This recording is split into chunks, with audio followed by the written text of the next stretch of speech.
更加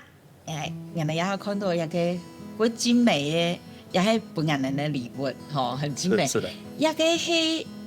卫生纸甲做的，嘿，好安利会，也系嘛嘅做的，报纸，报纸嗯，一层一层按嚟裹上去哦。对呀，咁唔同嘅当初侬会想要好嘢嘅喏，啊，怎么会想要学做这个？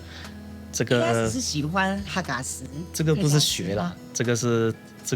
本来我就是会做手工艺品的，没有，是，本来就本来好做就会的，对。诶小时候很多人在玩玩具嘛，我玩具都是自己做的，啊，真的哦。是的，包括灯笼啊、玩具啊那种，就这样子。哦，你是小时候就喜欢手作，本来就是喜欢画画的一个人啊。哦，这个呢，其实这个故事是这样子的，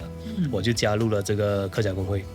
然后我们在工会里面面对最大的挑战是什么呢？我要带领着这个我们的团员做出一些突破嘛。我们马来西亚客家工会青年团面对最大的问题就是他们不愿意加入客家工会啊。年轻人是的，其实是他们不了解这个平台的那个资源啊，他们会更加倾向狮子会，会更加倾向这个青商会，不是说不好，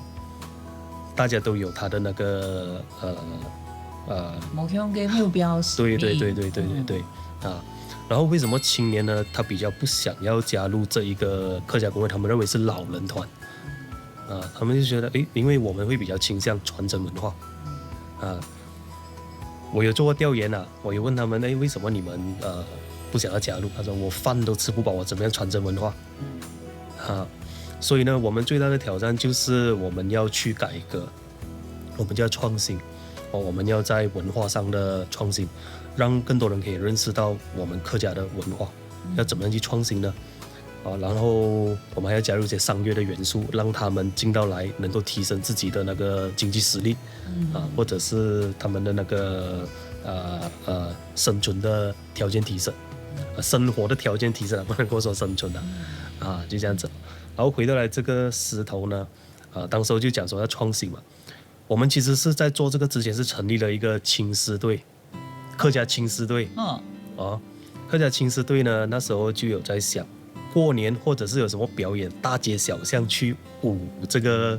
狮头呢？你要舞个5年、舞个10年，甚至20年，都未必会有人知道，甚至感兴趣。所以呢，我们讲要创新嘛，那创新就想说，要去哪里找？要怎么创新？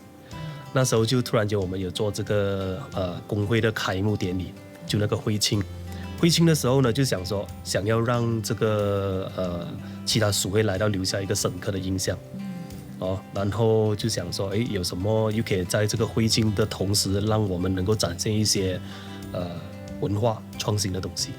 那时候就想说，想去淘宝，淘宝里面有很多男狮嘛，小石头啊，去淘宝找遍整个淘宝没有青石头，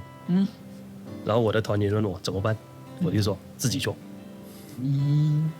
他们还抱着很疑惑的那个态度看着我，怎么样做？你做一个出来。然后我就开始回去就开始策划要怎么样去做这个石头